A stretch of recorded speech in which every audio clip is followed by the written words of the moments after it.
Hello everyone, welcome you all to the Achievers Adda platform.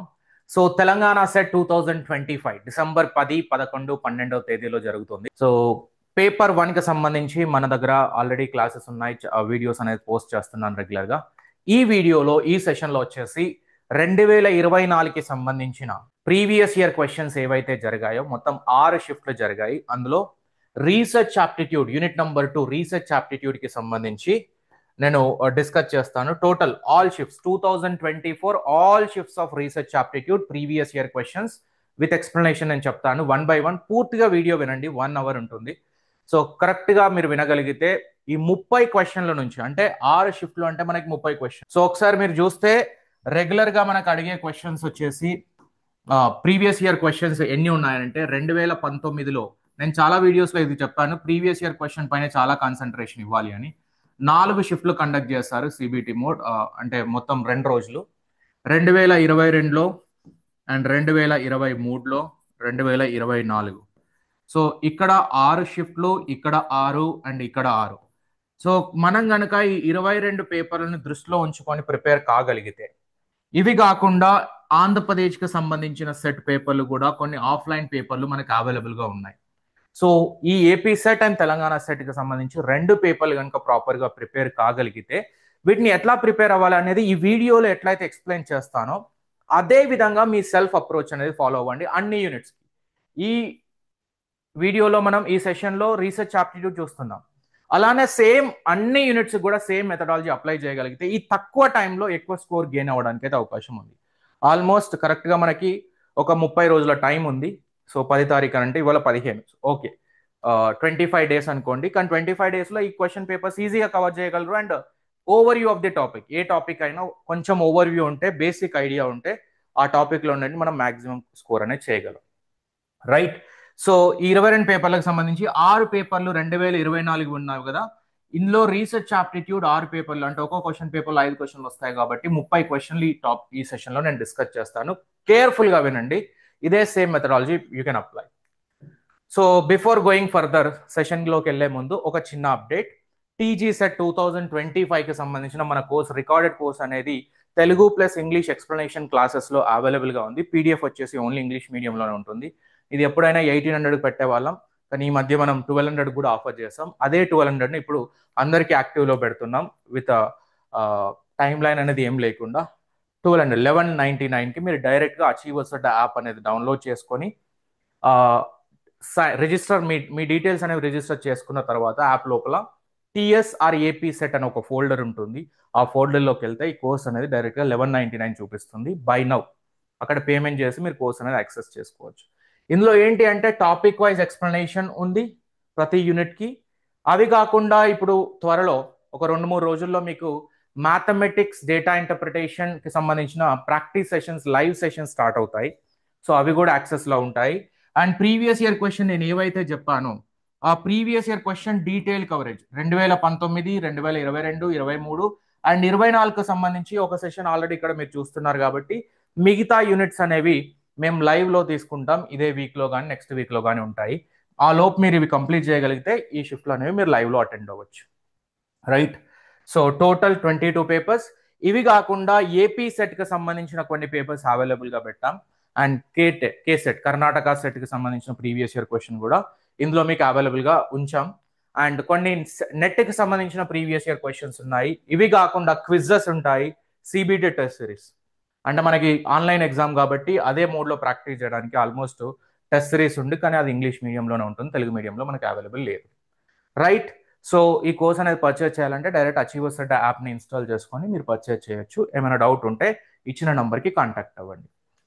So first question, shift number 1, 10th September 2024లో first shift. 10, 11, 12 సెప్టెంబర్లో exam జరిగింది. Shift 1, shift 2 మధ్యాహ్నం, సాయంత్రం, అట్లా 3 రోజులు 6 షిఫ్ట్లుగా జరిగాయి. అందులో first shift research aptitude shift 1, question number 1. Systematic investigation to establish the facts and the knowledge is. Systematic investigation to establish. First question is definition based question. ఇందులో systematic investigation అంటే learning, problem solving, research, evaluation. ఇది research అవుతుంది, answer C. ఎందుకంటే by definition research యొక్క definition ఏంటి? Systematic process of identifying a problem and finding a solution అంటాం. మనకి 7 steps ఉంటాయి రీసెర్చ్లో జనరల్గా. ఐడెంటిఫికేషన్ ఆఫ్ ప్రాబ్లమ్ అంటే ప్రాబ్లమ్ని ఐడెంటిఫై చేయడం, ఆర్ దీన్నే సెర్చింగ్ ఫర్ ద ప్రాబ్లమ్ అంటాం. లేదంటే ఇంకొకటి కూడా పెడతాడు, formulation of a research problem అంటారు. Formulation of research problem, right? ఇది step number 1, identification of research కానీ and formulation of research problem, searching for the research problem, ఇదన్నీ స్టెప్ నెంబర్ 1లో వస్తాయి. రీసెర్చ్ యొక్క డెఫినేషనే re plus search, searching again for something new from the existing. అంటే ఉన్న దాని నుండి కొత్తది మనం ఐడెంటిఫై చేసి ఆ కొత్త దాన్ని కొత్త థియరీ ఇస్తామా థియరిటికల్ రీసెర్చ్, కొత్త అప్లికేషన్ ఇస్తామా అప్లైడ్ రీసెర్చ్, కొత్త సొల్యూషన్ని ప్రొవైడ్ చేస్తామా, అది ప్రాబ్లమ్ని బట్టి various solutions based on hour research జనరల్గా మనం ఇస్తాం. సో రీసెర్చ్ అనేది సీక్వెన్షియల్ ప్రాసెస్. అందులో ఫస్ట్ స్టెప్ ఇది. సెకండ్ స్టెప్ వచ్చేసి రివ్యూ ఆఫ్ లిటరేచర్. అంటే ఈ టాపిక్ మన ప్రాబ్లంకి సంబంధించి ప్రీవియస్లో మనం వేరియస్ రీసెర్చర్స్ చేసిన యొక్క స్టడీస్ మనం చదవడం. ఎందుకంటే వాళ్ళు ఏం చేశారు, వాళ్ళు చేసిన ఫైండింగ్స్, కంక్లూజన్స్ ఏంటి, అండ్ అందులో నుంచి మనం రీసెర్చ్ గ్యాప్ ఏం తీసుకోవచ్చు. అంటే వాళ్ళు ఆల్రెడీ ఈ టాపిక్ని ఎక్స్ప్లోర్ చేసి ఉంటారు కాబట్టి వాటిని చదవడం వల్ల మనకు నాలెడ్జ్ వస్తుంది. అదేవిధంగా వాళ్ళు ఎక్కడైతే ఎక్స్ప్లోర్ చేయని ఏరియాని మనం మన రీసెర్చ్లో యాడ్ చేయడానికి ఉంటుంది. అది రెండవ స్టెప్, రివ్యూ ఆఫ్ లిటరేచర్. మూడవ స్టెప్ వచ్చేసి మేకింగ్ ఆఫ్ హైపోథసిస్ మేకింగ్. అంటే మన రీసెర్చ్ యొక్క అవుట్కమ్ని, ఎక్స్పెక్టెడ్ అవుట్కమ్ అంటాం కదా. సో రీసెర్చ్ ఇది మన అవుట్కమ్ అనుకొని రీసెర్చ్ చేస్తాం. That is hypothesis making. Assumption, expected outcome of the research is making of hypothesis statements create చేస్తాం. ఇది మేము ప్రూవ్ చేయబోతున్నాం అని చెప్తాం. అది ప్రూవ్ అవుతుందా డిస్ప్రూవ్ అవుతుందా ఫైండింగ్స్లో తెలుస్తుంది, కంక్లూజన్.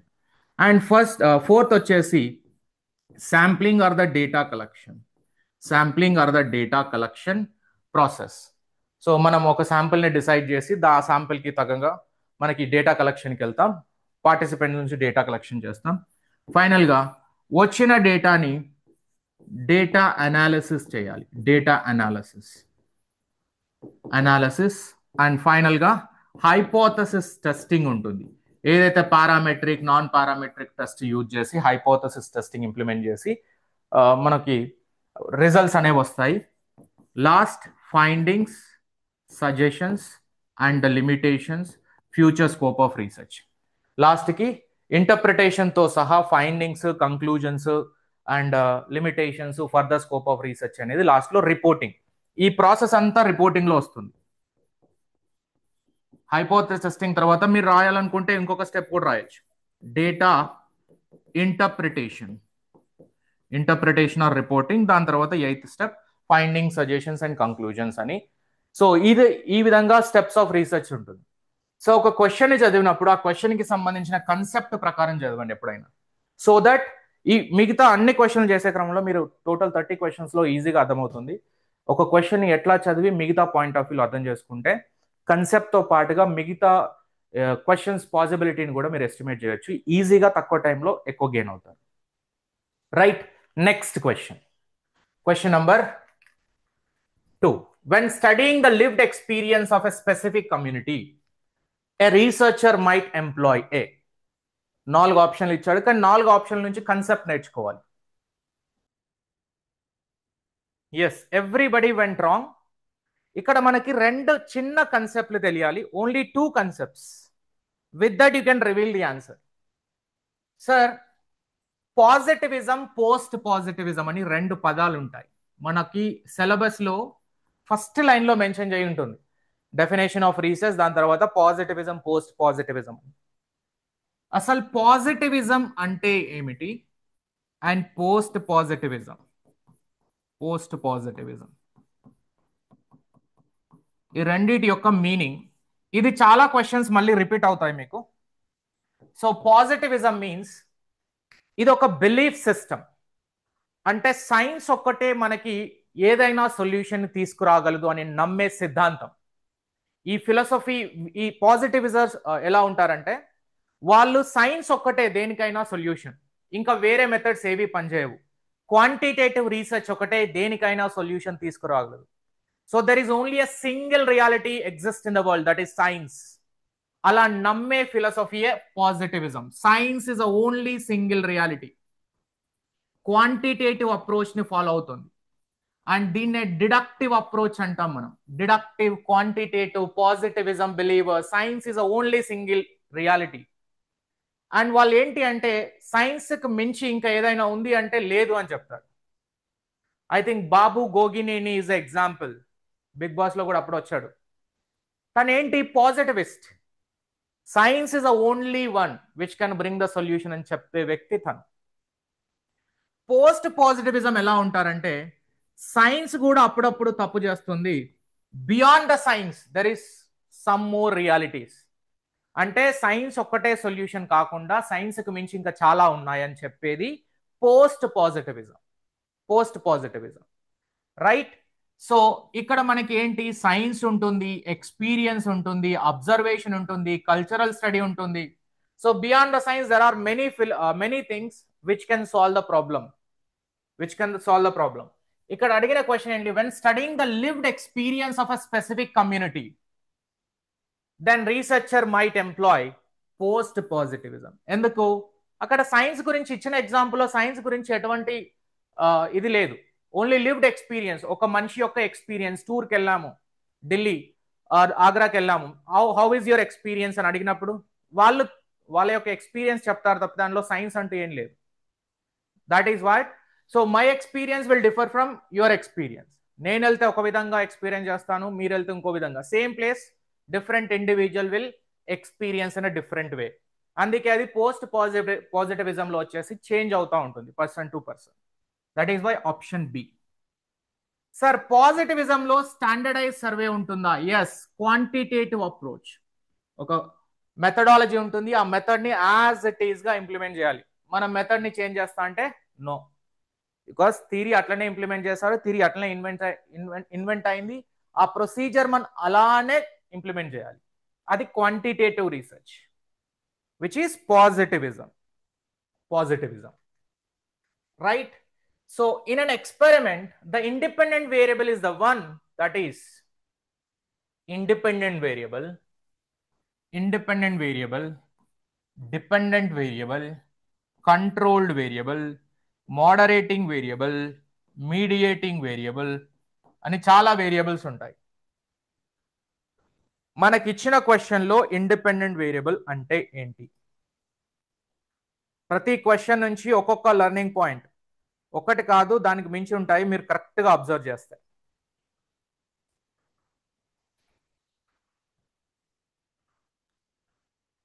ఇండిపెండెంట్ ఎక్స్పెరిమెంటల్ రీసెర్చ్ అంటే ఏంటి? ఎక్స్పెరిమెంటల్ రీసెర్చ్, సో నేను ఒక 5 మెంబర్స్ పైన నేను ఎక్స్పెరిమెంట్ కండక్ట్ చేస్తున్నా. ఒక 5 మెంబర్స్ని క్లాస్లో నుంచి తీసుకున్నా. ఈ క్లాస్లో నుండి 5 స్టూడెంట్స్, ఒకరు టాపర్ ఉన్నారు, ఒకరు డల్ స్టూడెంట్, ఒకరు డిఫరెంట్గా ఒక మెథడాలజీ ఇంప్లిమెంట్ చేసి ఈ స్టూడెంట్స్ ఒక 3 నెలలు కనుక వీళ్ళని అబ్జర్వేషన్లో పెడితే, ఎక్స్పెరిమెంట్ వీళ్ళపైన కండక్ట్ చేస్తే, మనం ఇచ్చే ఇన్పుట్ని బట్టి, అంటే టీచర్ చెప్పే టీచింగ్ని బట్టి టీచర్ మెథడాలజీ ఎక్కువ ఇంపాక్ట్ అవుతుందా, లేదంటే టీచర్ ఇచ్చే మోటివేషనా, టీచర్ ఇచ్చే స్టడీ మెటీరియలా, లేదు టీచర్ ఇచ్చేవి ఏవి కాకుండా వాళ్ళ సెల్ఫ్ మోటివేషన్ ఎక్కువ ఇంపాక్ట్ అవుతుందా? దీనివల్ల వీళ్ళ యొక్క స్టడీ అండ్ వాటి యొక్క రిజల్ట్, ఎగ్జామ్ రిజల్ట్ అనేది ఎంతవరకు ఇంపాక్ట్ అవుతుంది. అంటే ఈ 5 స్టూడెంట్స్లో టీచింగ్ మెథడాలజీయా, లేదంటే టీచింగ్ మెటీరియలా, లేదంటే teacher motivation R L student self motivation, ఈ అన్ని ఫ్యాక్టర్లో ఏది ఎక్కువ ఇంపాక్ట్ అవుతుంది అనేది నేను కనుక్కోవాలి. అది నా ఎక్స్పెరిమెంట్. సో నేను ఆ ఎక్స్పెరిమెంట్ చేసేటప్పుడు జనరల్గా ఒక వేరియబుల్ రీప్లేస్ చేసి ఫస్ట్ టీచింగ్ మెథడాలజీ కొన్ని రోజులు అబ్జర్వ్ చేస్తాను, అది ఎట్లా ఎగ్జామ్ రిజల్ట్ తీసుకొస్తుంది. తర్వాత దాని ప్లేస్లో మెటీరియల్ ఇస్తాను అండ్ రిజల్ట్ చెక్ చేస్తాను. దాని తర్వాత మోటివేషన్, మళ్ళీ రిజల్ట్ చెక్ చేస్తాను. తర్వాత స్టూడెంట్ సెల్ఫ్ మోటివేషన్. సో ఒక వేరియబుల్కి ఇంకొక వేరియబుల్ రీప్లేస్ చేసినప్పుడు దాని యొక్క ఇంపాక్ట్ అనేది ఈ డిపెండెంట్ ఫైనల్ అవుట్పుట్ని మనం డిపెండెంట్ అంటాం, ఆర్ దీన్నే ఎఫెక్ట్ అంటాం. ఎఫెక్ట్ ఆర్ ది ఇండిపెండెంట్ వేరియబుల్ని కాజ్ అంటాం. ఈ కాజ్, ఈ రీజన్ వలన, ఏ రీజన్ వలన ఈ ఎఫెక్ట్ అనేది ఎక్కువ ఉంది, అట్లా ఒక వేరియబుల్ ఇంకొక వేరియబుల్ రీప్లేస్ చేయడం అంటే మ్యానిపులేట్ చేయడం. సో ఫైనల్ గా ఏ వేరియబుల్ ఎక్కువ ఇంపాక్ట్ చేస్తుంది? టీచింగ్ మెథడాలజీ 70%, ఒక 5% మెటీరియల్, మోటివేషన్ వచ్చేసి ఒక 15%, అండ్ ఒక 10% సెల్ఫ్ మోటివేషన్. సో ఇట్లా నేను ఆ ఇండిపెండెంట్ వేరియబుల్ అంటే కాజ్, దాని యొక్క ఇంపాక్ట్ అంటే ఇది డిపెండెంట్ వేరియబుల్ అవుతుంది. ఈ రెండింటికి మధ్య ఒకటి కాన్స్టెంట్ గా ఉంటుంది. ఏంటది? ఈ రెండింటికి మధ్య మన సిలబస్ అనేది అందరు స్టూడెంట్స్ కి కామన్, దాన్నే కంట్రోల్డ్ వేరియబుల్ అంటాం. Controlled variable. సో ఇంకొక ఎగ్జాంపుల్, ఆప్షన్ వచ్చేసి టు ఆన్సర్. ఎగ్జాంపుల్ ఒకసారి చూస్తే ఇండిపెండెంట్ వేరియబుల్, ఇక్కడ నీళ్లు పోస్తే మొక్క పెరుగుతుంది, రైట్? నీళ్ళు ఎంత ఎక్కువ పోస్తే అప్పుడప్పుడు చచ్చిపోతుంది, బట్ ఎగ్జాంపుల్ తీసుకోండి. ఎక్కువ నీళ్ళు పోస్తే చచ్చిపోతుంది కదా సార్ మొక్క, కానీ అట్లా కాకుండా ఎంతైతే కావాలో అంత నీళ్ళు పోస్తున్నాం, లిక్విడ్, దెన్ మొక్క అనేది పెరుగుతుంది, రైట్? సో వాటర్ అనేది ఇండిపెండెంట్ వేరియబుల్. వాటర్ ప్లేస్లో ఏ లిక్విడ్ ఇచ్చినా అది గ్రో అవుతుంది యూజువల్లీ. అండ్ డిపెండెంట్ వేరియబుల్, ఇక్కడ పెరుగుతున్న మొక్క డిపెండెంట్, అంటే ఈ మొక్క యొక్క గ్రోత్ వచ్చేసి ఈ వాటర్ పైన డిపెండ్ అయ్యి ఉంది. సో ఇది కాజ్, ఇది ఎఫెక్ట్. మ్యానిపులేషన్ అనేది దీన్ని చేస్తాం సో దట్ దీని యొక్క ఇంపాక్ట్ అనేది పడుతుంది. అండ్ అన్నిట్లో కాన్స్టెంట్ ఏంటి? పాట్, ఇది కంట్రోల్డ్ వేరియబుల్, దీన్నే కంట్రోల్డ్ వేరియబుల్ అంటాం, right? Controlled variable. Telugu I can't understand. Madam, basically, this is for the Telangana set, right? Hope you understand. Sharing your research findings with a wider audience through presentations or publications falls under the step of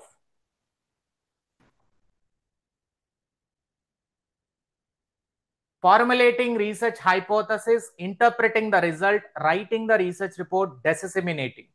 Disseminating అంటే expanding, మన knowledge ని increase చేయడం.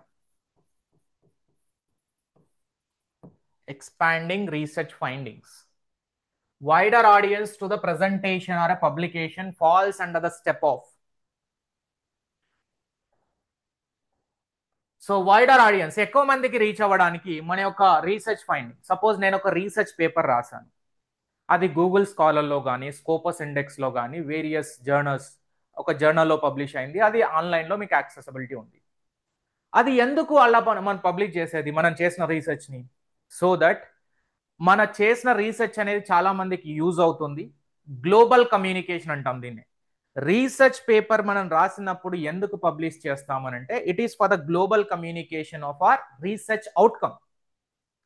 మనం చేసిన రీసెర్చ్ని అందరికీ చెప్పగలగాలి, ఎందుకంటే మనం రీసెర్చ్ ద్వారా కాంట్రిబ్యూట్ చేస్తున్నాం for the knowledge and for the society in some research topic, right?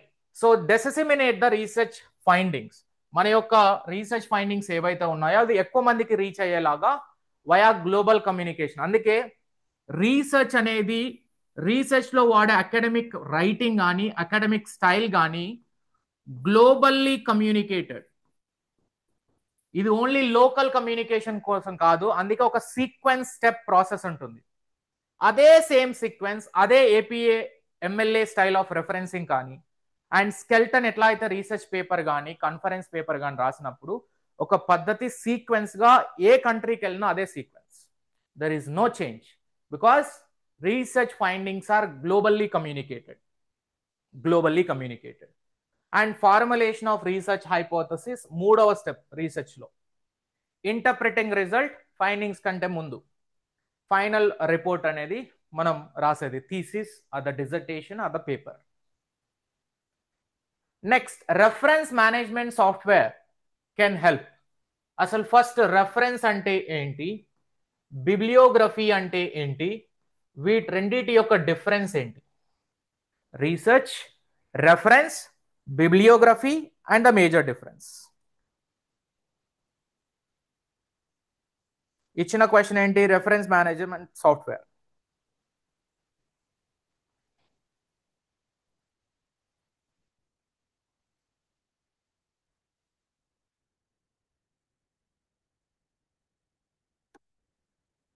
Reference management software.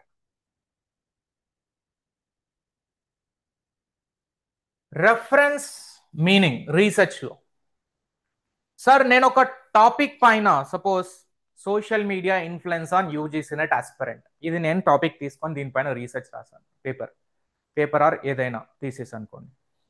రాసినప్పుడు నేను రాసే క్రమంలో ఏదైతే సోర్సెస్ నేను రిఫర్ చేశాను, వెబ్సైట్స్ కానివ్వండి, ఛానల్స్ కానివ్వండి, బుక్స్ కానివ్వండి, మిగతా వాళ్ళు ఆల్రెడీ ఇటువంటి టాపిక్ పైన రాసిన రీసెర్చ్ పేపర్స్ కానివ్వండి, ఏవైతే నా నాలెడ్జ్ యాజ్ అ రీసెర్చర్ నా నాలెడ్జ్ కోసం నేను రెఫర్ చేసి నేను ఈ రీసెర్చ్ స్టడీని చేయడానికి యూజ్ చేసుకున్నానో అదన్నీ బిబ్లియోగ్రఫీలో వస్తాయి.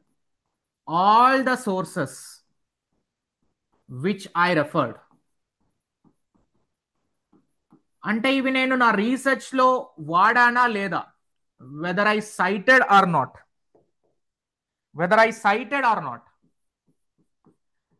నేను కొన్నిసార్లు నేను చదివిన బుక్ లో నుండి కంటెంట్ తీసుకుంటాను, కొన్నిసార్లు తీసుకోను.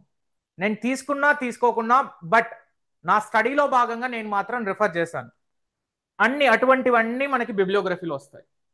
ఈ బిబ్లియోగ్రఫీలో ఉన్న 1000 రిసోర్సెస్ లో మనం రిఫర్ చేస్తే ఇందులో నుంచి 100 స్టడీస్, బుక్స్ కానివ్వండి, వెబ్సైట్స్ కానివ్వండి, research papers or the thesis ఏదైతే ప్రీవియస్ లో రిఫర్ చేసిన ఈ బిబ్లియోగ్రఫీలో 100 సోర్సెస్ నుంచి మనం మన డేటా అనేది తీసుకొని we used in our research which are cited, only cited. So ఏదైతే మనం రీసెర్చ్ లో వాడామో అవి మాత్రమే మెన్షన్ చేస్తే దాన్ని రెఫరెన్స్ అంటాం. రెండింటికి మధ్య డిఫరెన్స్. మొత్తం చదివింది మనం యూజ్ చేసినా చేయకున్నా అది బిబ్లియోగ్రఫీ. అందులో నుంచి ఓన్లీ మనం యూజ్ చేసింది, మన స్టడీలో మనం ఇంక్లూడ్ చేసింది రెఫరెన్స్ వస్తుంది. ఈ రెఫరెన్స్ మేనేజ్మెంట్ కి ఒక ఫార్మాట్ ఉంది. ఇష్టం వచ్చినట్టు రాస్తా అంటే కుదరదు. APA American psychological association and MLA modern language association అని, చికాగో, IEEE అని different formats of style of referencing. So అందులో మనకి ఏపీఏ, ఎంఎల్ఏ రెగ్యులర్ గా వాడేది చాలా వాటిల్లో. సో ఆ మేనేజ్మెంట్ సాఫ్ట్వేర్ ఉంటుంది, మెండలి అని ఒక సాఫ్ట్వేర్, చాలా సాఫ్ట్వేర్స్ ఉన్నాయి, క్విల్బోట్ అని. సో ఈ రెఫరెన్స్ ని ఒక ఫార్మాట్ లో అరేంజ్ చేయడానికి సాఫ్ట్వేర్స్ ఉంటాయి.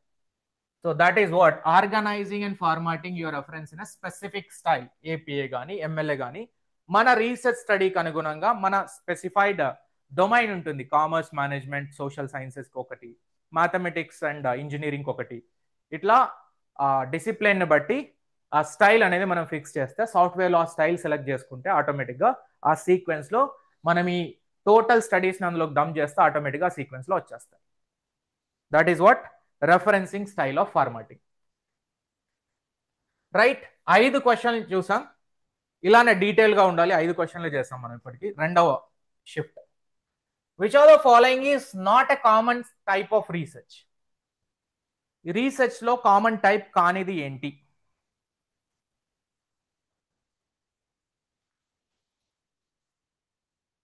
Quantitative, data driven, qualitative, explorative, action research, problem solve, personal opinion based research.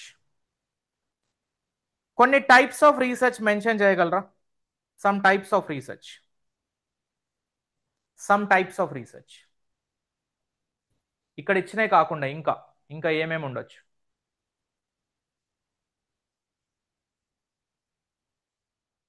Experimental, descriptive, exploratory, historical, action. వా, super sir. Not a common type of research, personal opinion based research అనేది మనకు లేదు, మిగతావన్నీ ఉన్నాయి. ఒక్కసారి chart కనుక చూస్తే ఇందులో అన్ని టైప్స్ ఆఫ్ రీసెర్చ్ ఉంటాయి. All types of research are covered here. You look at objective ని బేసిస్ గా చేసుకుంటే descriptive research, historical research, evaluation research, correlational, explanatory, exploratory, experimental, ex post facto. ఖచ్చితంగా మనకి తెలంగాణ సెట్ లో టచ్ చేసిన ఏరియాస్ నేను చెప్తాను. 1, హిస్టారికల్ రీసెర్చ్, ఎక్కువగా అడిగిన question historical research. Second, experimental and ex post facto, exploratory not explanatory. Qualitative and quantitative research most important. Next వచ్చేసి longitudinal research. Next ethnographic research అని ఒకటి ఉంటుంది, ఇక్కడ మెన్షన్ చేసామా? Yes, ethnographic research. Descriptive research ఇక్కడ. So ఈ 6 నుంచి 7 టైప్స్ ఖచ్చితంగా చూసుకోండి. ఏదో ఒక టైప్ ఆఫ్ రీసెర్చ్ నుంచి ప్రతి షిఫ్ట్ లో ఒక క్వశ్చన్ వస్తుంది 100%. లాస్ట్ షిఫ్ట్ లో ఎక్స్పెరిమెంటల్ రీసెర్చ్ అడిగాడు. ఎక్స్పెరిమెంటల్ రీసెర్చ్, ఈవెన్ ఈ ఫండమెంటల్ అప్లైడ్ యాక్షన్ రీసెర్చ్ కూడా ఇంపార్టెంట్ సార్. అన్ని బట్టి టిక్ అనిపిస్తుంది, కాకపోతే మనకి రిపీట్ అయినవి కూడా చూసుకోవాలి కదా.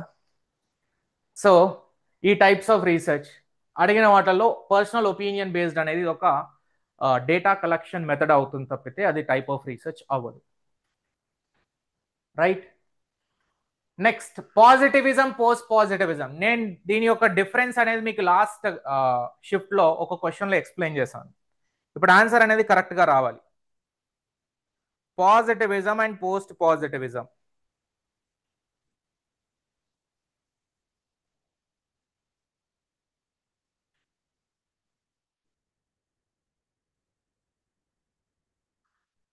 Positivism, post-positivism can be seen as completely opposing and incompatible research approaches with a different strength and weakness. Outdated positivism and valid approach is post-positivism. Post-positivism is irrelevant and positivism is sufficient. Sir ఎప్పుడైనా గుర్తుపెట్టుకోండి, ఒక question ని మనం examination లో answer చేస్తున్నాము అంటే negative అనేది positive question కి ఉండకూడదు. పాజిటివ్ క్వశ్చన్ లో నెగిటివ్ ఆన్సర్ అనేది ఎప్పుడు కూడా రాదు. మీకు కాన్సెప్ట్ తెలిసినా తెలియకున్నా ఈ పాయింట్ అయితే గుర్తుపెట్టుకోండి. నెగిటివ్ క్వశ్చన్ లోనే నెగిటివ్ ఆన్సర్ చూస్ చేయాలి, పాజిటివ్ క్వశ్చన్ లో పాజిటివ్ ఆన్సర్ మాత్రమే, నెగిటివ్ ఆన్సర్ ని ఎలిమినేట్ చేయాలి. సో అవుట్డేటెడ్ అనే పదం ఏ మెథడ్ కూడా అవుట్డేటెడ్ అని ఎవరు డిక్లేర్ చేయలేదు, నెగిటివ్. ఇర్రెలవెంట్ అనే పదం నెగిటివ్. ఒకవేళ అది రిలవెంట్ మెథడాలజీ అయితే మనం ఇది చదువుకునే వాళ్ళమే కాదు. రైట్. ఎందుకంటే post positivism beyond the science అని మనమే చెప్తాం. సైన్స్కి మించి ఒక రియాలిటీ కాకుండా మల్టిపుల్ రియాలిటీస్ ఉంటాయి. రైట్. అండ్ కంప్లీట్లీ ఆపోజింగ్, ఎవరు కూడా ఆపోజిట్ ఉంటుందని చెప్పలేదు. ఆపోజిట్ ఉంటుంది అని చెప్పినప్పటికీ వాళ్ళు సైన్స్ ని రిజెక్ట్ చేయలేదు. పోస్ట్ పాజిటివిజం పాజిటివిజంని రిజెక్ట్ చేయకుండా సైన్స్ తో పాటుగా ఇంకా చాలా ఉన్నాయని చెప్పిందే post positivism. So opposing is a wrong word and incompatible రెండు వాటి యొక్క క్వాంటిటేటివ్ క్వాలిటేటివ్ రీసెర్చ్ లో అవి జనరల్ గా పోస్ట్ పాజిటివిజం వచ్చేసి మనం క్వాలిటేటివ్ రీసెర్చ్ ఇండక్టివ్ అప్రోచ్ అంటాం, అండ్ పాజిటివిజం వచ్చేసి quantitative deductive approach. So incompatible approaches అంటే తప్పు, అది మళ్ళీ it is very much compatible approach. అందుకే ఆ రెండు అప్రోచ్లు ఉన్నాయని మనం చదువుకున్నాం. సో ఇప్పుడున్న ఒకటే ఒక ఆప్షన్ కాంప్లిమెంటరీ, అంటే ఒకదానికి ఒకటి సపోర్ట్ చేసుకుంటూ దేనికి సంబంధించిన స్ట్రెంగ్త్ వీక్నెస్ దానికి ఉన్నాయి, ఒకటి సుపీరియర్ ఇంకొకటి ఇన్ఫీరియర్ అనేది. అంటే ఇది ఒక న్యూట్రల్ ఆన్సర్. మనకి ఈ వన్ సైడెడ్ ఆన్సర్స్ ని ఎలిమినేట్ చేసి న్యూట్రల్ ఆన్సర్స్ చూస్ చేస్తాం. Done. Next primary goal of descriptive research.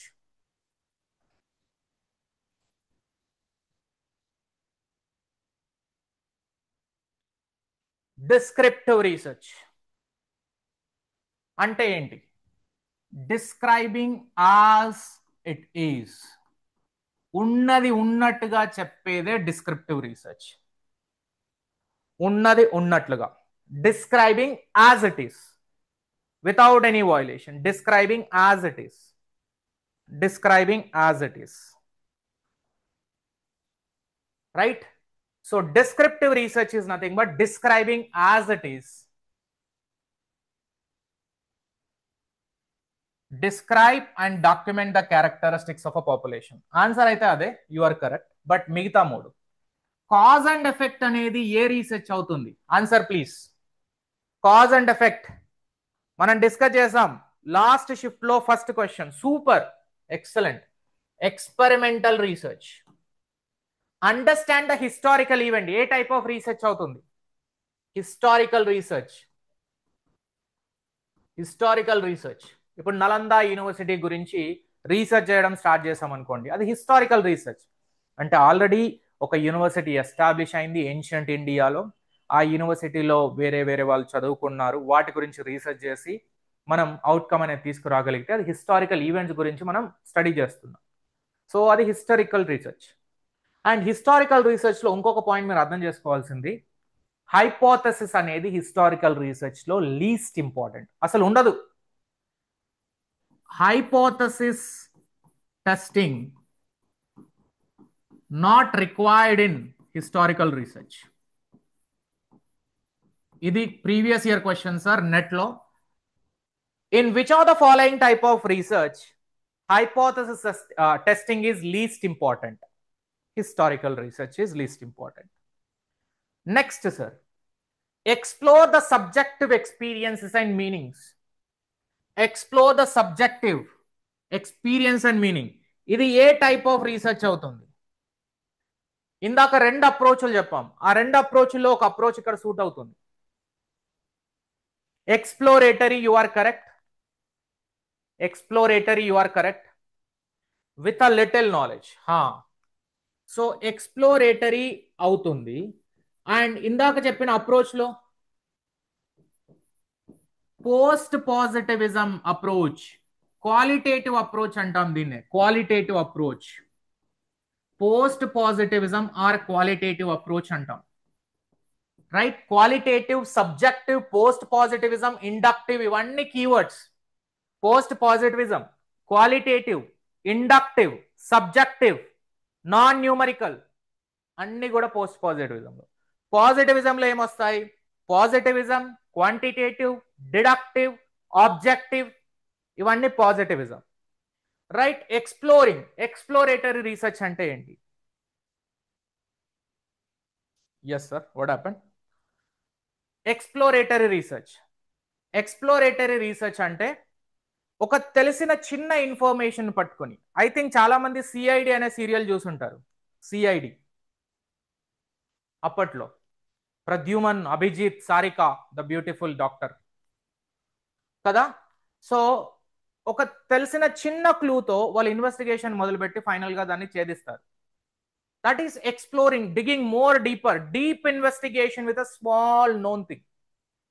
తెలిసింది కొంచెమే కానీ దాన్ని పట్టుకొని తీగలాగుతారు. That is what? Exploratory research.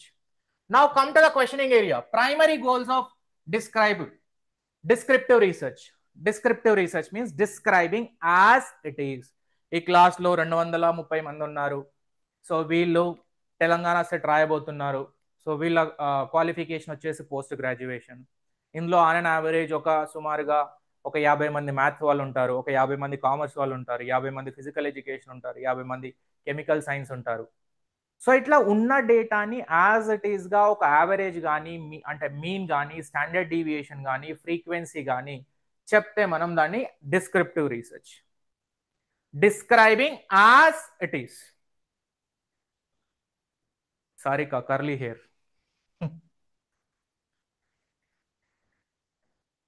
A comprehensive review of previous studies related to your topic falls under the step of.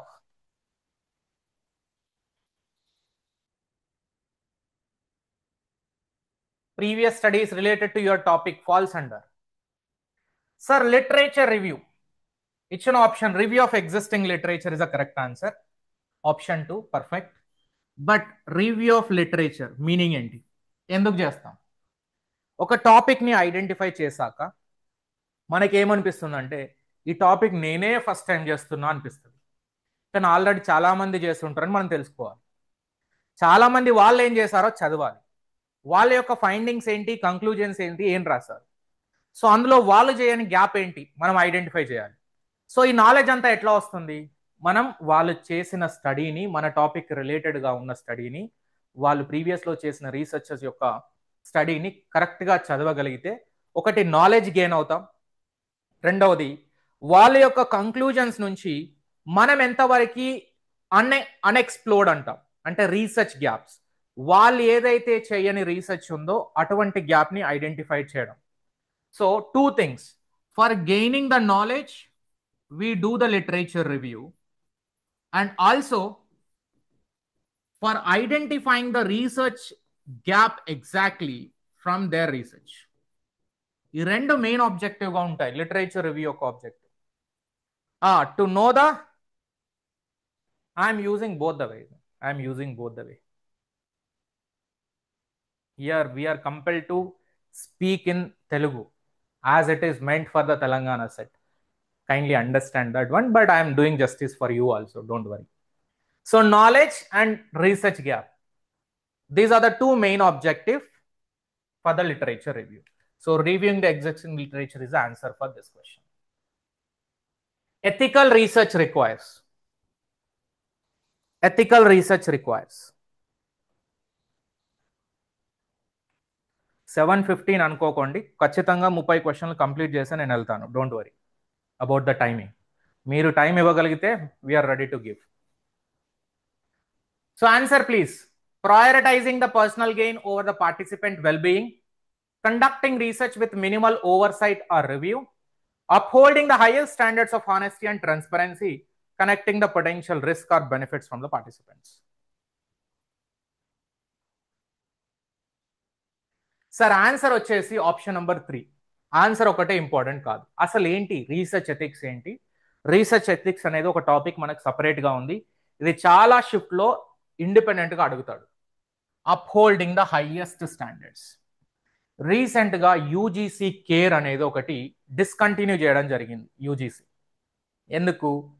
అది తీసుకొచ్చిన మెయిన్ పర్పస్ ఎథికల్ వయోలేషన్ ఉండకూడదు, research ethics అనేది follow కావాలి అని కొన్ని జర్నల్స్ని యూజీసీ కేర్ లిస్ట్లో ఇంక్లూడ్ చేశారు. కానీ దాని యొక్క ఆబ్జెక్టివే డైల్యూట్ అయిపోయింది కాబట్టి దాన్ని డిస్కంటిన్యూ చేశారు.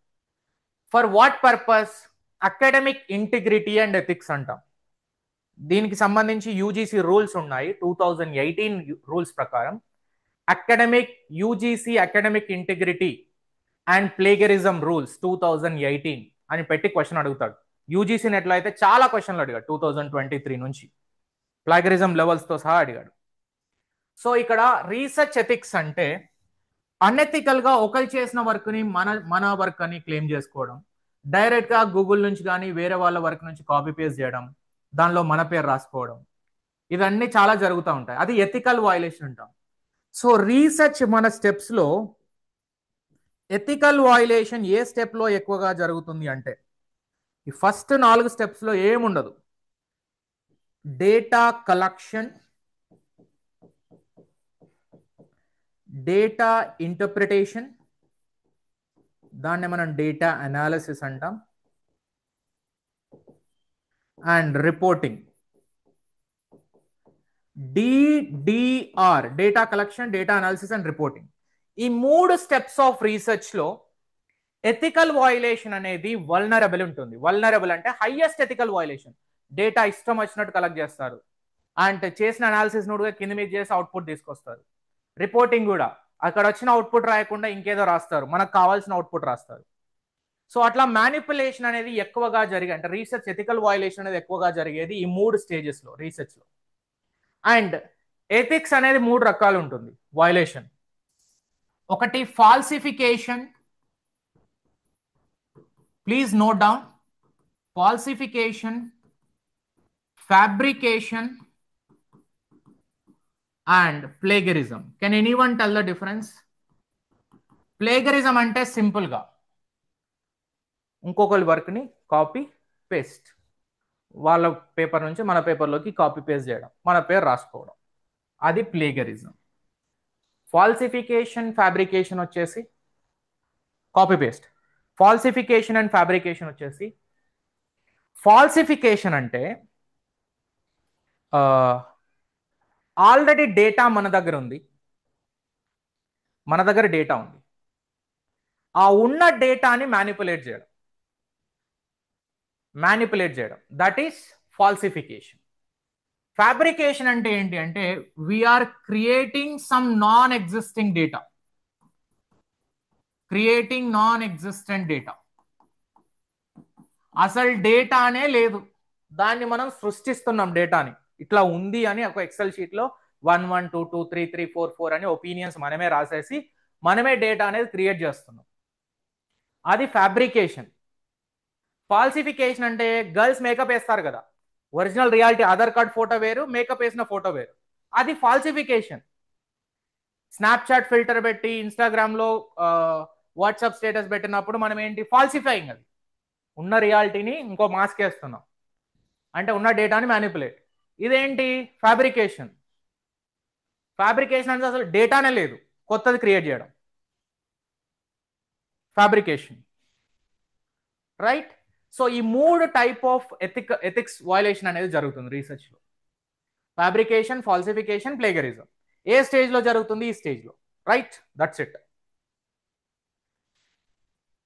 10 క్వశ్చన్లు complete. Next 11th September shift 1.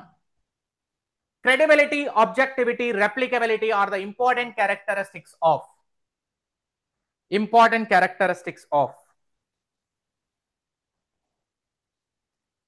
credibility, objectivity, replicability are the important characteristics of quantitative only, qualitative only, both infinite.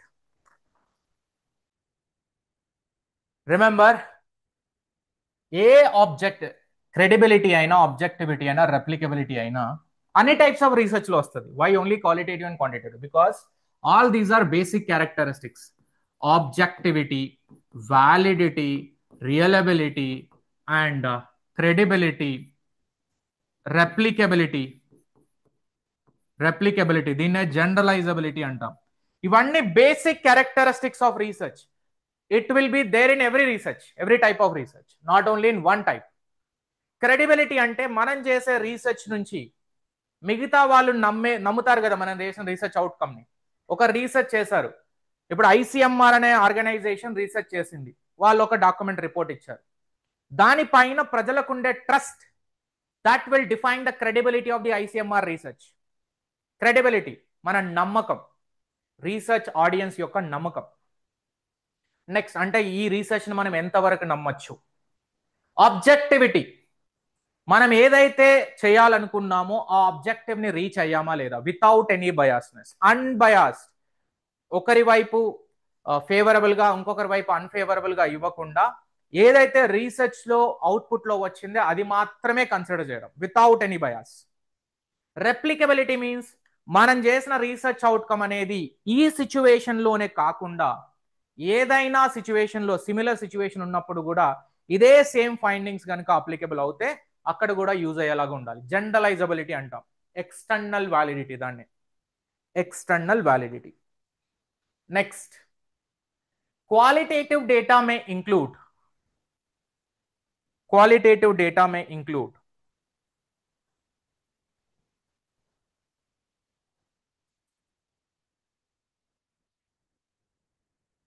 qualitative data may include qualitative data might include scores, percentages. ఇది quantitative. Quantitative అంటే numbers, numerical formats.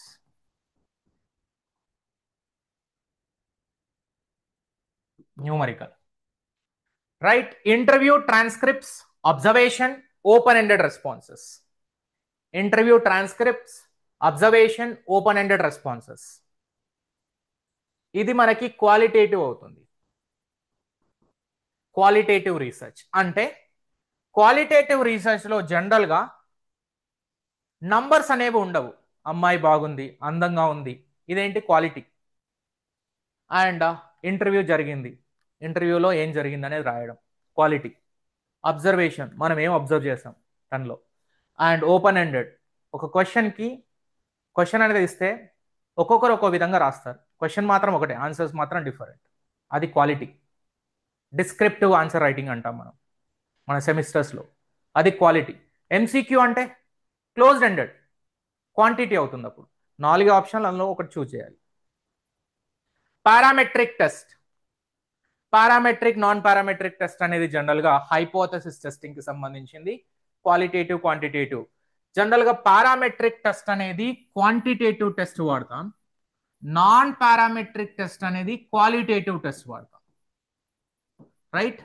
ఇది normally distributed when data not normally distributed, right? Time series analysis, time series కూడా ఇక్కడ qualitative, quantitative సంబంధించింది కాదు, అది based on the time.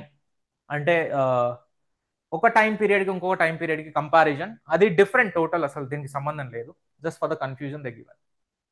Historical research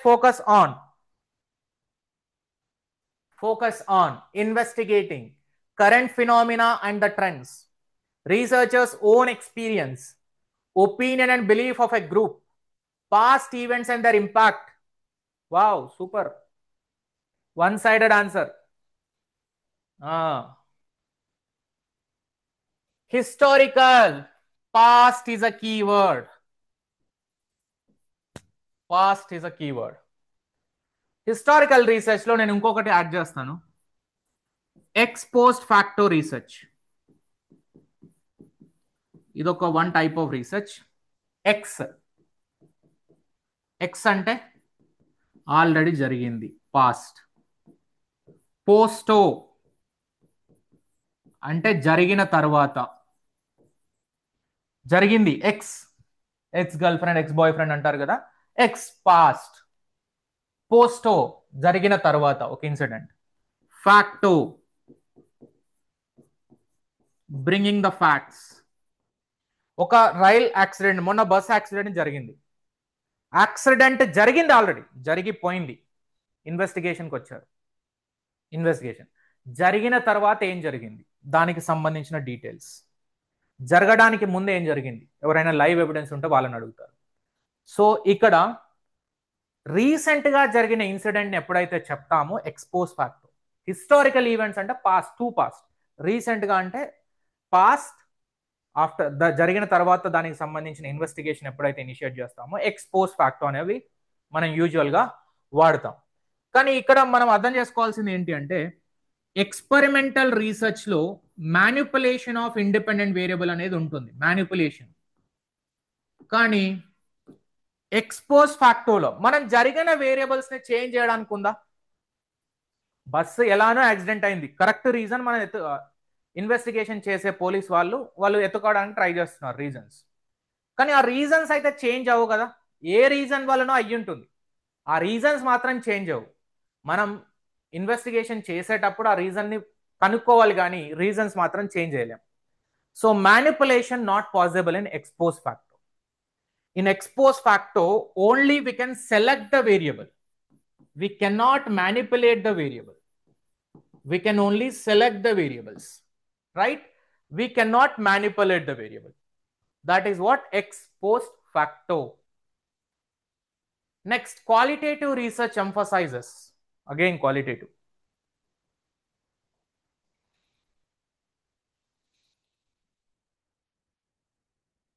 ఎవరైతే answer చేయరో, silent గా బెడ్ మీద పడుకొని వింటున్నారో, ఖచ్చితంగా చెప్తున్నా ఫెయిల్ అవుతారు. నా నాలుక మధ్యలో మచ్చ ఉంటుంది, బ్లాక్ కలర్ లో ఉంటుంది. అది ఏదైనా చెప్తే 100% జరుగుతుంది. మన దగ్గర బెదిరింపులకు భయపడరు, కానీ నిమ్మకాయ మిర్చికి భయపడతారు. అదే చేయాల్సింది. So qualitative research emphasizes in depth understanding of the experience and meaning. In depth understanding ఇది ఒక్కటే quality. Numerical data quantity. Controlled experiment అంటే experimental research sir. Experimental research ఎప్పుడైనా క్వాంటిటీ ఉంటుంది, క్వాలిటీ ఉండదు. Deductive approach. Standardize data collection, again experimental.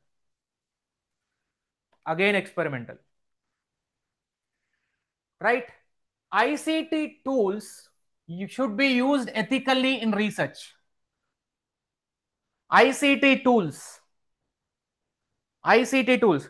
Sir information communication technology. ఇప్పుడు మనం కూడా use చేస్తున్నాం. మనం ఏఐ టూల్ ఉంది జూమ్లో, మనం చెప్పే మీటింగ్ మొత్తం రాయమంటే రాస్తుంది. సో అది ఐసీటీ టూల్. అదే అటువంటి ఐసీటీ టూల్స్ అనేవి రీసెర్చ్లో ఎలా ఎథికల్గా యూజ్ చేయొచ్చు. ethically used.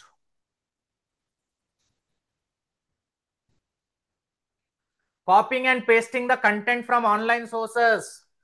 Copy paste, don't give the credit. Without proper citation అంటే ఇవ్వాల్సిన క్రెడిట్ ఇవ్వకుండా వాళ్ళ కంటెంట్ ని మనం తీసుకోవడం, కాపీ పేస్ట్ చేయడం. ఇది ఎట్లా అంటే ఇన్స్టాగ్రామ్ నుంచి డౌన్లోడ్ చేసి వాట్సాప్ స్టేటస్ అప్లోడ్ చేస్తారు కదా, వాళ్ళే వీళ్ళంతా. Respecting the copyright laws. Acknowledge the work of others. Wow, వాళ్ళ వర్క్ ని రికగ్నైజ్ చేసి కింద pic credit, PC photo taken by my friend Lasya అని కింద పెడతారు కదా, అది copyright. Giving a credit with a proper citation.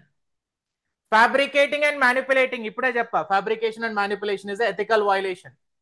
Sharing confidential research data, నీకు ఒక్కరికే చెప్తున్నా, అమ్మతో నేను ఎవ్వరికి చెప్పలేదు, మళ్ళీ ఎవ్వరికి షేర్ చేయొద్దు, వాడు పోయి ఇంకొని చెప్తాడు, అదే ఓపెన్ కాన్ఫిడెన్షియల్ అవుతుంది అప్పుడు.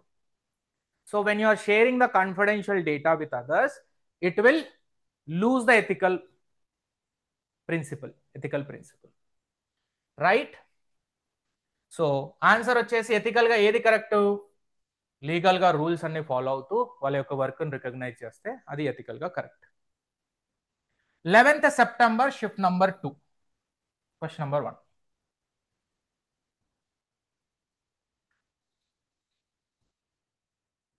Positivism emphasizes the research that is subjective and based on personal experience, objective, measurable, generalizable, focused on understanding individual perspective, primary, qualitative in nature. తప్పు చేయొద్దు ప్లీజ్, 2 సార్లు చెప్పాను, 2 షిఫ్ట్లలో వచ్చింది పాజిటివిజం పోస్ట్ పాజిటివ్. ఇప్పుడు మళ్ళీ తప్పు చేస్తే సెట్ రాదు, నెట్ రాదు. సెట్ నెట్ రాకుంటే టీచర్ అవ్వలేము, టీచర్ అవ్వకుంటే పెళ్లి కాదు, పెళ్లి కాకుంటే fill in the blank, right? Positivism అంటే ఆబ్జెక్టివ్ కదా, క్వాంటిటేటివ్. పాజిటివిజం అంటే ఆబ్జెక్టివ్, క్వాంటిటేటివ్. సబ్జెక్టివ్ అంటే post positivism. Objective positivism, focused on understanding individual experience post positivism, and qualitative post positivism. Objective is positivism. The research question, what are the factors influencing the student motivation is suited for? Research question, what are the factors influencing the student motivation? Student motivation is more suited for it. Positivist approach, quantitative. Post positivist, focus group. Both, neither.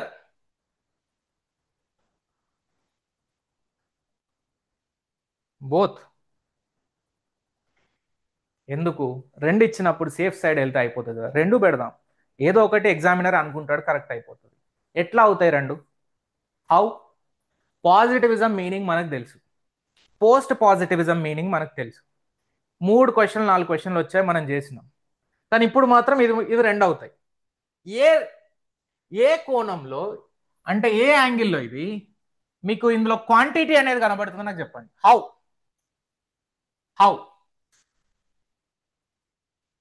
Factor influencing the student motivation. Only 2. ఏ రకంగా quality అనేది కనబడుతుంది? Only 1 గ్రూపే ఉందా sir? Answer అనేది ఒకసారి చూడండి. Factors, this indicates the number.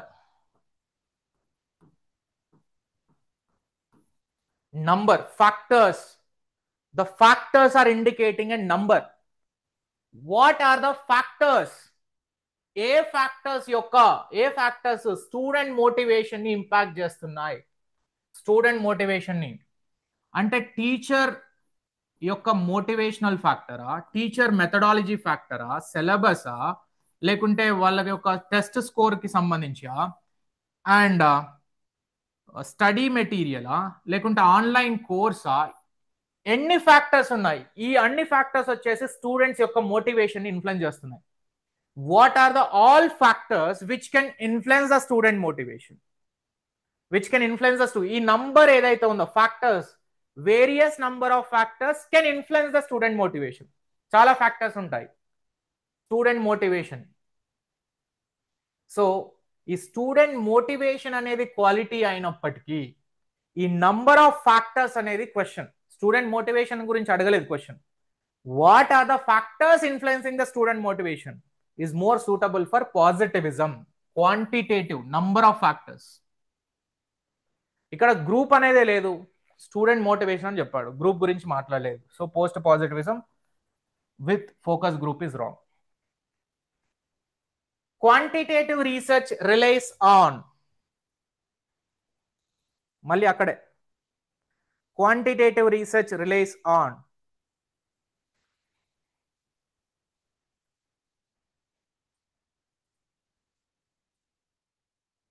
ఇదైతే ఖచ్చితంగా తప్పు పెడితే మీరు సైలెంట్గా ఉన్నా తప్పు పెట్టినట్టే. ఓకే, సైలెంట్గా ఉన్నా సెట్ రాదు, నెట్ రాదు. కొందరు ఏంటి అంటే నేను సైలెంట్గా ఉంటున్నా అంటే సిన్సియర్గా చదువుతున్నా అనుకుంటారు. అది జమానా old. Numerical data survey and statistical analysis quantitative, మిగతా అన్ని qualitative. In text citation and the reference list work together is 2. In text citation and the reference list work together. Sir in text citation అంటే ఏంటి? Please say will all qualify. Yes తప్పకుండా. అన్నీ చెప్పినట్టు, చదివింది చదివినట్టు, ఏదైతే రాసుకుంది మీకు గుర్తున్నట్టు అన్నీ ప్రాపర్గా చేయగలిగితే ఖచ్చితంగా అవుతారు క్వాలిఫై. ఏంటంటే బండి 40లో ఇన్సూరెన్స్ ఎప్పుడు అప్లికేబుల్ అవుతుంది? బండి అనేది 40 నుంచి 60లో వెళ్ళాలి ఎకనామీ స్పీడ్లో. రోడ్లు గుంతలు ఉండకూడదు, అప్పుడు మాత్రమే ఇన్సూరెన్స్ అనేది వర్తిస్తుంది. ఓకే, అట్లానే ఎగ్జామ్లో ఎప్పుడు క్వాలిఫై అవుతారు? చదివింది చదివినట్టు ఇంప్లిమెంట్ చేయాలి, మనకి రాసుకుంది గుర్తుంచుకోవాలి, గుర్తుంచుకున్నది అక్కడ కరెక్ట్గా ఇంప్లిమెంట్ చేయాలి, అండ్ ఇన్ టైంలో క్యాలిక్యులేషన్ చేయగలగాలి, అప్పుడు క్వాలిఫై అవుతారు. So in text citation and the reference list answer is 2. Provide a clear attribution. అసలు ఇన్ టెక్స్ట్ సైటేషన్ అంటే ఏంటి? ఇన్ ద గివెన్ అనాలిసిస్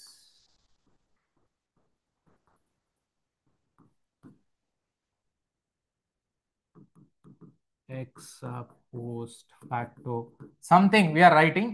ఈ పదం అనేది నేను ఒక పేపర్ నుంచి తీసుకున్నాను. శివ 2019. సో ఇట్లా ఒక పారాగ్రాఫ్ రాస్తున్నప్పుడు మనం ఒక పదాన్ని కానీ ఒక పారాగ్రాఫ్ని కానీ వేరే దగ్గర నుంచి తీసుకున్నప్పుడు ఇన్ బ్రాకెట్లో ఇట్లా మెన్షన్ చేస్తాం వాళ్ళ యొక్క పేర్లు. అంటే ఈ పదాన్ని నేను ఈ పేపర్ నుంచి తీసుకున్నాను, ఈ సోర్స్ నుంచి తీసుకున్నాను. అది ఇన్ టెక్స్ట్ సైటేషన్. అంటే పారాగ్రాఫ్ మధ్యలో కానివ్వండి, ఎక్కడైనా మనం వేరే స్టడీస్ నుంచి తీసుకున్న సోర్సెస్ని మెన్షన్ చేయడానికి వాడేది in text citation. Reference list అంటే మొత్తం రీసెర్చ్ రిపోర్ట్ అయిపోయిన తర్వాత లాస్ట్కి మెన్షన్ చేస్తాం. So provide attribution. And attribution అంటే వాళ్ళకి క్రెడిట్ ఇవ్వడం. ఈ పదాన్ని నేను ఈ స్టడీ నుంచి తీసుకున్నాను కాబట్టి వాళ్ళ యొక్క నేమ్ మెన్షన్ చేసి క్లియర్గా ఎథిక్స్ అనేది ఫాలో అవుతున్నాను. That is what in text citation. Next, plagiarism is the act of using someone else work and ideas without proper attribution. It's important to avoid plagiarism by. Plagiarism ni avoid cheyali etla, how? So answer అనేది option 3, citing all the sources you see even for a paraphrased ideas. Citing all the sources that you see even for the paraphrased ideas. Sir ప్లాగరిజంని ఎట్లా avoid చేయగలం? మనం ఎక్కడి నుంచి అయితే copy paste చేస్తామో వాళ్ళ నేమ్ మెన్షన్ చేసి ప్రాపర్ సైటేషన్ అనేది మెన్షన్ చేయడం ద్వారా క్రెడిట్ ఇస్తాం, అట్రిబ్యూషన్ అనేది యాడ్ అవుతుంది. సో అన్ని ఎథికల్గా ఫాలో అయినట్టు. అది జనరల్గా ప్లాగరిజంని అవాయిడ్ చేసే పద్ధతి. పారాప్రేజ్డ్ అంటే నువ్వు ఆల్రెడీ కాపీ పేస్ట్ చేసావు కానీ దాన్ని మళ్ళీ తిరగరాయడం. పారాప్రేజింగ్ అంటే తిరగరాయడం ద్వారా మీనింగ్ యాజ్ ఇట్ ఈజ్ ఉండదు కదా. నో, దాని మీనింగ్ ని తీసుకోవాలి తప్పితే జస్ట్ సెంటెన్స్ ఫార్మేషన్ పారాఫ్రేజ్ అయింది కదా అని తీసుకోకుండా ఉంటే మాత్రం we cannot do it. So even for a paraphrased ideas. So అన్ని ప్రాపర్ గా మెన్షన్ చేయడం ద్వారా ప్లాగరిజం ని అవాయిడ్ చేయొచ్చు. కానీ ప్లాగరిజంలో మనకి యూజీసీ రూల్స్ 2018 ప్రకారం అకాడమిక్ ఇంటిగ్రిటీ రూల్స్ అని ఉంటాయి. సో ఇక్కడ ఏంటి అంటే 3 లెవెల్స్ ఉన్నాయి సార్. ఈ 3 levels ethical violation plagiarism levels అంటాం. ఫస్ట్ లెవెల్ వచ్చేసి మన రీసెర్చ్ డాక్యుమెంట్ యొక్క ప్లాగరిజం అప్ టు 10% ఉంటే నో పెనాల్టీ. ఎవరికి కూడా పెనాల్టీ ఏముండదు, రైట్? ఎటువంటి పెనాల్టీ ఉండదు. సెకండ్ లెవెల్, ఫస్ట్ లెవెల్ యాక్చువల్గా ఇది 0 లెవెల్ అంటాం. ఫస్ట్ లెవెల్ 10 నుంచి 40%, 10 to 40% అంటాం. 10 to 40% కనుక మన ప్లాగరిజం రిపోర్ట్ వస్తే అప్పుడు ఈ రీసెర్చ్ డాక్యుమెంట్ ఏదైతే ఉందో రీసెర్చ్ రిపోర్ట్ క్యాన్సల్ చేసేసి, అంటే రివైజ్ రిపోర్ట్ అనేది మనం 6 months లో within 6 months we need to submit the revise report. And ఒకవేళ సెకండ్ లెవెల్ 40% నుంచి 60% వచ్చింది అనుకోండి, 6 months నుంచి 18 months లోపు 6 months నుంచి 18 months లోపు మళ్ళీ రివైజ్డ్ మ్యానుస్క్రిప్ట్ అనేది సబ్మిట్ చేయాలి. ఒకవేళ మోర్ దెన్ 60% వస్తే నీ రిజిస్ట్రేషన్ క్యాన్సిల్ చేసి ఇంటికి పంపిస్తారు, అంతే. ఇంకా మాటలు లేవు, మాట్లాడుకోలేవు. 60% పైన నువ్వు కాపీ కొట్టినావంటే చేసిన రీసెర్చ్ ఏం లేదని అర్థం. సో ఇక్కడ ఫ్యాకల్టీస్ కూడా పెనాల్టీ ఉంటుంది. 10 to 40 వచ్చినప్పుడు ఒక 1 year వరకు ఇంకొక వేరే స్కాలర్ని కానీ ఎవరిని కానీ సూపర్వైజ్ చేయడానికి, రీసెర్చ్ సూపర్విజన్ చేయడానికి వీలు లేదు.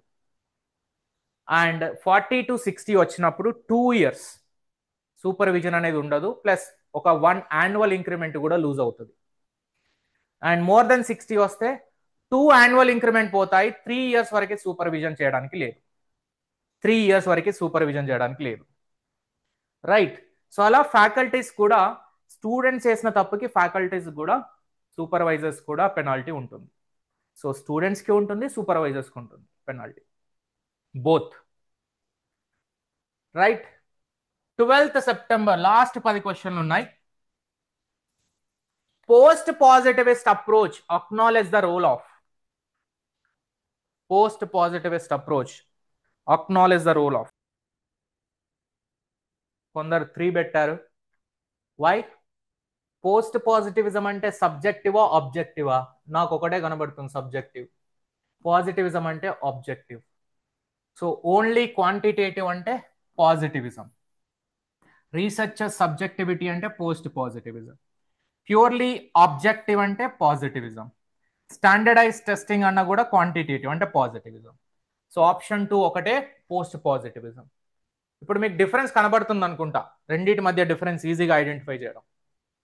Next, choice between a positivist and post positivist approach depends upon researchers personal preference only, specific research question and objective, and availability of the funding and resources, research level of experience, researcher యొక్క experience. Positivism choose చేసుకోవాలా, post positivism approach choose చేసుకోవాలా అనేది దేనిపైన depend అయి ఉంటుంది అంటున్నాడు question. దేనిపైన? Research యొక్క క్వశ్చన్ అండ్ ఆబ్జెక్టివ్స్ పైన. మనం చూజ్ చేసుకుంది క్వాలిటేటివ్ ఆబ్జెక్టివా, క్వాంటిటేటివ్ ఆబ్జెక్టివా, సైంటిఫికా, నాన్ సైంటిఫికా, ఆర్ బియాండ్ ద సైన్సా, దాన్ని బట్టి డిసైడ్ అవుతుంది. అంతేగాని ఫండింగ్, ఎక్స్పీరియన్స్ని బట్టి డిసైడ్ అవ్వదు. Next, formulating cleared and focus approach. Clear and focus approach research question, sorry, formulating a clear and focused research question is crucial in the step of. Clear and focused research question is crucial in the step of.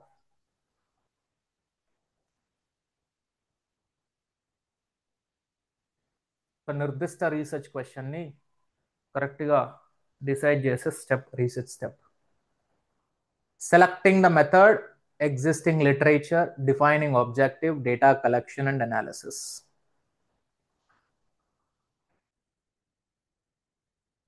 Answer is option 3, research objective. ఇందాక కూడా correct గా మీరు చూస్తే దేన్నైనా మనం methodology అయినా and research question అయినా దేన్ని బట్టి డిఫైనింగ్, ఈ రీసెర్చ్ క్వశ్చన్ అనేది దేనికి హెల్ప్ అవుతుంది? రీసెర్చ్ ఆబ్జెక్టివ్స్ ని ప్రాపర్ గా ఫ్రేమ్ చేయడానికి. Research question will be useful to define an objective. And ఈ రీసెర్చ్ క్వశ్చన్ ని మనం బేస్ చేసుకొని, మన ఆబ్జెక్టివ్స్ ని బేస్ చేసుకొని మన methodology, positivism, post positivism, quantitative, qualitative approach ని డిసైడ్ చేస్తాం.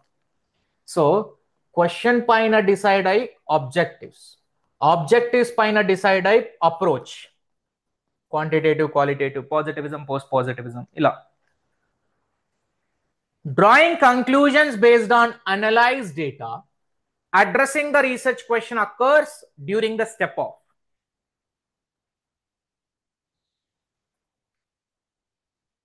Drawing the conclusion based on analyzed and addressing the research question occurs during the step of. Answer is option 2, interpreting the result. Interpreting the result.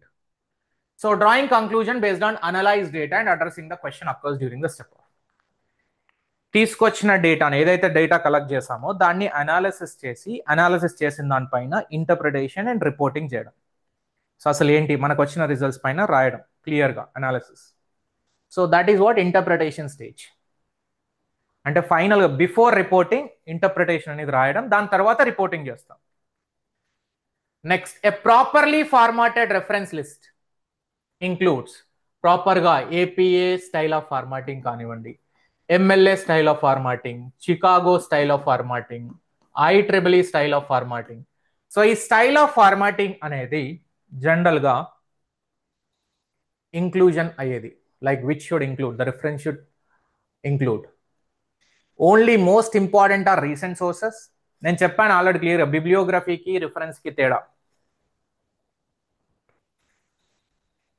All the sources cited in the text arranged alphabetically. Yes, ఏదైతే మనం మన research స్టడీలో వాడామో cited in the text అంటే use చేయడం, వేరే study యొక్క work ని మన స్టడీలో యూజ్ చేసి వాళ్ళ యొక్క ప్రాపర్ అట్రిబ్యూషన్ ఇవ్వడం, క్రెడిట్ ఇవ్వడం.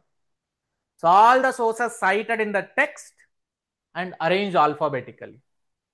And sources listed in the order they appear in the text. No, alphabetical ఆర్డర్లో కానీ జనరల్గా ఆల్ఫాబెటికల్ ఆర్డర్లో A to Z అనేది మనం రిఫరెన్స్లో అరేంజ్ చేస్తాం. ఏపీఏ స్టైల్ ఆఫ్ ఈ స్టైల్ ఆఫ్ ఫార్మాటింగ్లో ఏదో ఒక స్టైల్ చూస్ చేసుకొని ఆల్ఫాబెటికల్ ఆర్డర్లో పెడతాం. జనరల్గా ఫాలో అయ్యే అప్రోచ్ అది. Next, last 5 questions. Last 5. Ready? Quantitative data is typically, again quantitative data typically. Wow, టైమే తీసుకోవట్లే. ఖచ్చితంగా 217 మంది ఉన్నారు. సెట్ 2025 డిసెంబర్ 10, 11, 12 మనయే సెట్లు అన్ని. 217 మంది ప్రజెంట్ కదా. Quantitative data, numerical, narrative qualitative, and personal opinion quality. Not used either positivism or post positivism. Positivism కానీ post positivism కానీ రెండు యూజ్ చేయం. సో ఇక్కడ అసలు క్వాంటిటేటివ్ చెప్పలేం, క్వాలిటేటివ్ చెప్పలేం, మనం రెండు యూజ్ చేయమని చెప్పు. Which research method manipulates variables to observe cause and effect relationship? Wow, same question we discussed. ఏ రీసెర్చ్ టైప్ లో కాజ్ అండ్ ఎఫెక్ట్ రిలేషన్షిప్ ఉంటుంది,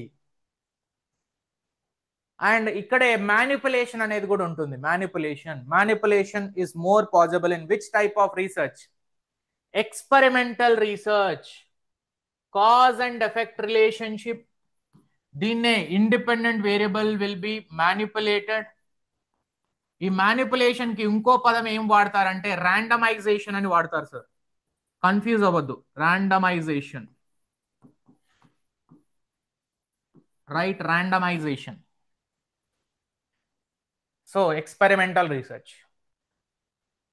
and historical research, descriptive, describing as it is. Historical research, past events. Qualitative అంటే non numerical.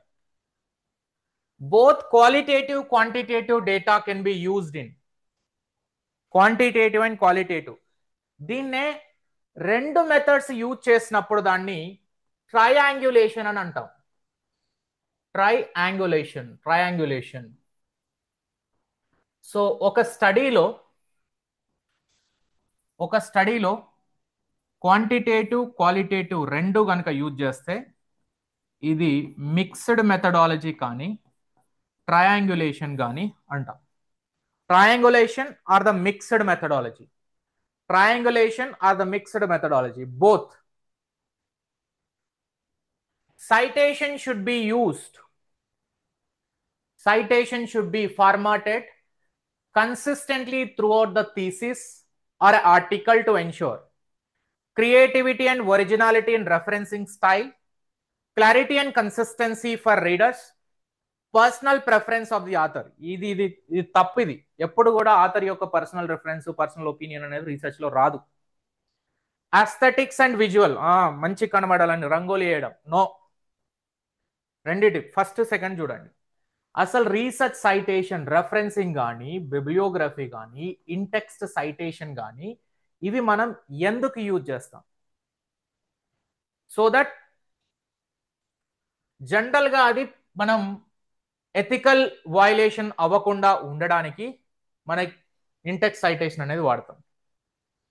Right, answer అనేది option two. Clarity and consistency చదివే వాళ్ళకి correct గా ఉండాలి. And first option లో కూడా సగం కరెక్టే.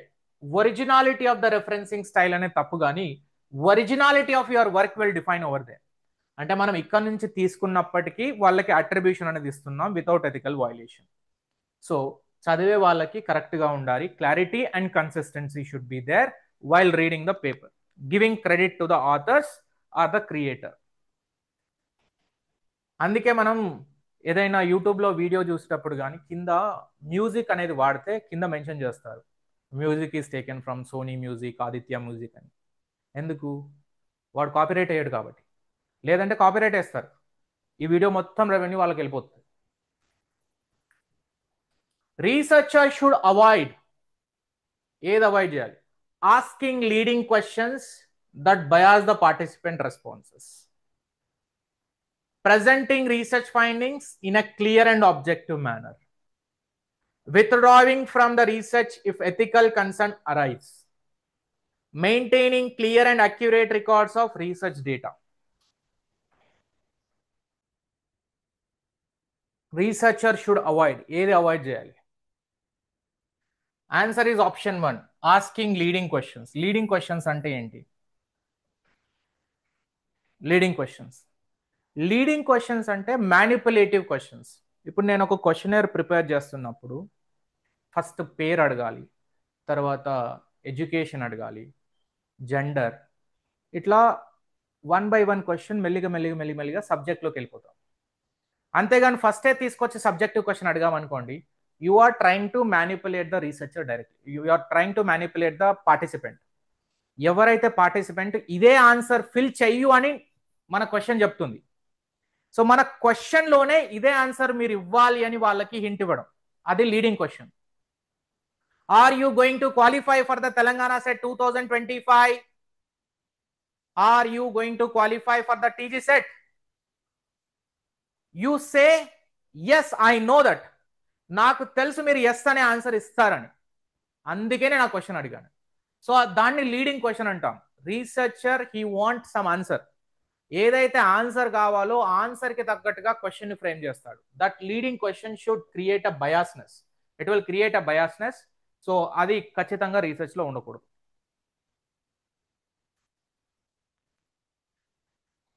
ఇది మనకి టోటల్ గా 7:30 అయింది. టైం ఎక్కువ తీసుకున్నాను, బట్ మనకి 20 minutes బిగినింగ్ లోనే పోయింది కాబట్టి టైం ఎక్కువ పట్టింది. సో ఫైనల్ గా మీరు అర్థం చేసుకుంది ఏంటి రీసెర్చ్ ఆప్టిట్యూడ్ లో? ఈ 30 క్వశ్చన్లు చేసిన తర్వాత మీకు చాలా కాన్సెప్ట్స్ వచ్చాయా లేదా? మీరు ఏ బుక్ అయినా చదువుంటారు, చాలా ప్రిపేర్ అయ్యి ఉంటారు, కానీ ప్రీవియస్ ఇయర్ క్వశ్చన్స్ నుంచి నేర్చుకున్నంత కాన్సెప్ట్స్ అనేవి వేరే దగ్గర నుంచి నేర్చుకోలేం. క్లాస్ ఉంటుంది, కోర్స్ ఉంటుంది, అన్నీ ఉంటాయి, అందులో నుంచి చాలా నేర్చుకున్నవి 30 క్వశ్చన్లు ఈజీగా ట్యాకిల్ చేయగలరు. కానీ పాయింట్ ఏంటి అంటే ప్రీవియస్ ఇయర్ క్వశ్చన్ నుంచి ఈ అనలిటికల్ మోడ్లో ఏదైతే ఒక్కొక్క ఆప్షన్ని మనం ఎలిమినేట్ చేస్తూ తెలియని ఆప్షన్ని ఎక్స్ప్లెయిన్ చేసుకుంటూ దాన్ని రాసుకుంటూ వెళ్ళాం. ఈ మెథడాలజీ అనేది ఖచ్చితంగా మిగతా యూనిట్స్కి అప్లై చేయండి.